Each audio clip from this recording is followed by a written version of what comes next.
सुप्रभात प्यारे बच्चों, मैं सारिका आज आपको अगला पाठ 36वां महाभारत का पढ़ाऊंगी, जिसमें कर्ण और दुर्योधन भी मारे गए।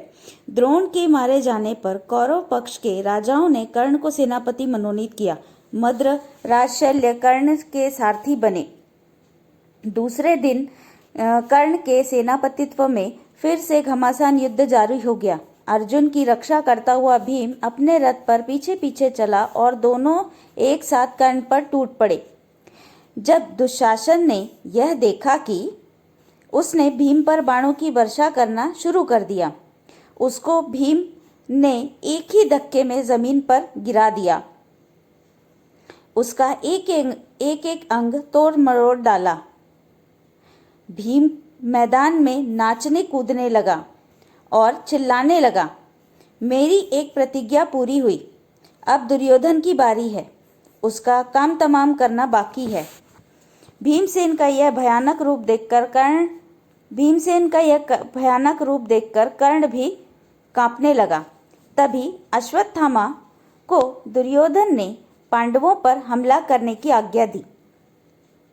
कर्ण ने अर्जुन पर एक ऐसा बाण चलाया जो आग उगलता रहा। अर्जुन की ओर उस भयानक तीर को आते हुए देख श्री कृष्ण ने रथ को पांव के अंगूठे से दबा दिया, जिससे रथ जमीन में 5 उंगली धंस गया। कृष्ण की इस युक्ति से अर्जुन मरते मरते बचा। कर्ण का चलाया हुआ सर्प मुख फुंकारता हुआ आया और अर्जुन का मुकुट उड़ा ले गया। इस पर अर्जुन के क्रोध का ठिकाना न रहा। उसने जोश के साथ कर्ण पर बाण वर्षा कर दी। तभी अचानक कर्ण के रथ का बाएं तरफ का पहिया धरती में धंस गया। इससे कर्ण घबरा गया और बोला, अर्जुन जरा ठहरो, मेरे रथ का पहिया कीचड़ में फंस गया है। पांडुपुत्र, तुम्हें धर्म युद्ध करने का जो यश प्राप्त हुआ है उसे व्यर्थ नहीं गवाओ। मैं जमीन पर खड़ा हूं और तुम रथ पर बैठे हो और मुझ पर बाण चला रहे हो, यह ठीक नहीं होगा, जरा रुको। कर्ण की ये बातें सुनकर श्री कृष्ण बोले, कर्ण, जब दुशासन, दुर्योधन और तुम द्रौपदी को भारी सभा में घसीट लाए थे, उस वक्त तुम्हें धर्म की याद नहीं आई थी?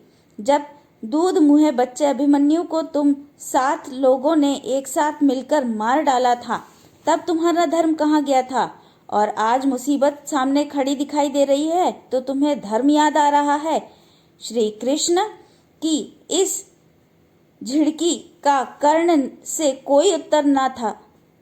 के पास कोई उत्तर न था। उसने फिर झुका लिया और अटके हुए रथ पर से ही युद्ध जारी रखा।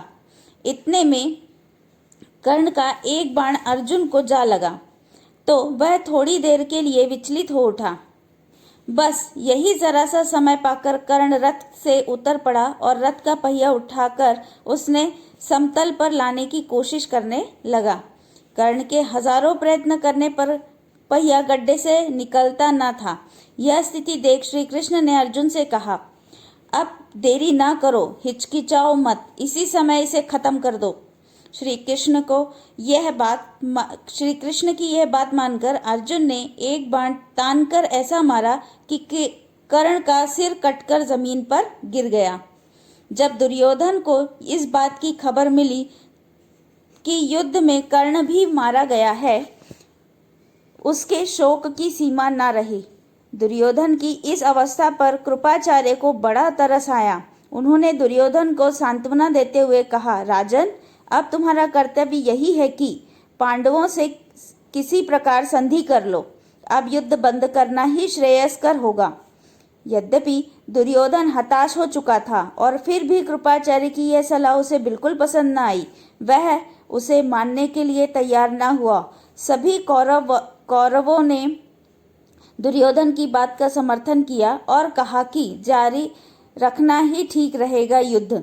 इस पर सबकी सलाह में मद्र राजशल्य को सेनापति नियुक्त किया गया। इसलिए शल्य के सेनापतित्व में फिर से युद्ध जारी हुआ। पांडवों की सेना के संचालन का पूरा दायित्व अब युधिष्ठिर ने स्वयं अपने कंधों पर ले लिया था। शल्य पर उन्होंने स्वयं आक्रमण किया। युधिष्ठिर ने शल्य पर शक्ति का प्रयोग किया और मद्रराज शल्य मृत होकर रथ पर से धड़ाम से नीचे गिरे। जब शल्य भी मारा गया तो कौरव सेना निसहाय होशी हो गई। फिर भी धृतराष्ट्र के रहे सहे पुत्रों ने हिम्मत न हारी। दूसरी ओर शकुनी और सहदेव का युद्ध हो रहा था। तलवार की पैनी धार से के समान नोक वाला एक बाण शकुनी पर चलता हुआ सहदेव ने गरज कर कहा, शकुनी अपने किए का फल भुगत ही ले। और मानो उसकी बात सफल हो गई। बाण धनुष से निकला नहीं कि शकुनी का सिर कटकर नीचे गिर गया। इस प्रकार कौरव सेना के सारे वीर कुरुक्षेत्र की भूमि पर सदा के लिए सो गए। अकेला दुर्योधन जीवित बचा था। अब उसके पास ना तो सेना थी न रथ। उस वीर की स्थिति बड़ी दयनीय थी। ऐसी हालत में दुर्योधन अकेला ही हाथ में गदा लिए हुए एक जलाशय की ओर चुपके से चल दिया। उधर दूसरे दिन युधिष्ठिर और उसके भाई उसे खोजते हुए उसी जलाशय के पास जा पहुंचे जहां वह छिपा हुआ बैठा था। श्री कृष्ण भी उनके साथ थे। उन सबको यह पता चल गया था कि दुर्योधन जलाशय में छिपा हुआ है। युधिष्ठिर ने कहा, दुर्योधन, अपने कुटुंब और वंश का नाश कराने के बाद अब पानी में छिपकर प्राण बचाना चाहते हो? यह सुनकर दुर्योधन ने व्यथित होकर कहा, मैं ना तो डरा हुआ ही हूँ और ना मुझे प्राणों का ही मोह है। फिर भी सच पूछो तो युद्ध से मेरा जी हट गया है। मेरे सभी संगी साथी और बंधु बांधव मारे जा चुके हैं। अब मैं बिल्कुल अकेला हूँ। राज सुख का मुझे लोभ नहीं रहा। यह सारा राज्य अब तुम्हारा ही है। निश्चित होकर तुम ही इसका उपभोग करो। युधिष्ठिर ने गरजते हुए कहा, दुर्योधन, एक दिन वह था जब तुम ही ने कहा था कि सुई की नोक जितनी जमीन भी नहीं दूंगा। दुर्योधन ने जब स्वयं युधिष्ठिर के मुख से ये कठोर बातें सुनी तो उसने गदा उठा ली और जल में ही उठ खड़ा हुआ और बोला, अच्छा यही सही, तुम एक एक करके मुझसे भिड़ लो। मैं अकेला हूँ और तुम 5 हो। 5 का अकेले के साथ लड़ना न्यायोचित नहीं। मैं थका हुआ हूँ और घायल भी हूँ। कवच भी मेरे पास नहीं है। इसलिए एक एक करके निपट लो। चलो आओ। यह सुनकर युधिष्ठिर बोले, यदि अकेले पर कईयों का हमला करना धर्म नहीं तो बालक अभिमन्यु कैसे मारा था? यह सुनकर दुर्योधन जलाशय से बाहर निकल आया और उसने भीम से गदा युद्ध करने की इच्छा प्रकट की। भीम भी राजी हो गया और दोनों में गदा युद्ध शुरू हुआ। इस तरह बड़ी देर तक युद्ध जारी रहा। श्री कृष्ण ने इशारे में ही अर्जुन को बताया कि भीम दुर्योधन की जांघ पर गदा मारेगा तो जीत जाएगा। भीम ने श्री कृष्ण का यह इशारा तुरंत भांप लिया और अचानक दुर्योधन पर झपट पड़ा। उसकी जांघ पर जोर से गदा का प्रहार किया। जांघ टूट जाने के कारण अधमरी अवस्था में पड़े हुए दुर्योधन के दिल में फिर से क्रोध और द्वेष की आग सी भड़क उठी। वह चिल्लाकर बोला, कृष्ण, धर्म युद्ध करने वाले हमारे पक्ष के सारे यशस्वी महारथियों को तुमने ही कुचक्र रचकर मरवा डाला है। यदि तुमने कुचक्र न रचा होता तो कर्ण, भीष्म, द्रोण भला समर में परास्त होने वाले थे। मरणासन अवस्था में दुर्योधन को इस प्रकार विलाप करता देख श्री कृष्ण बोले, दुर्योधन, तुम अपने ही किए हुए कर्मों का फल पा रहे हो।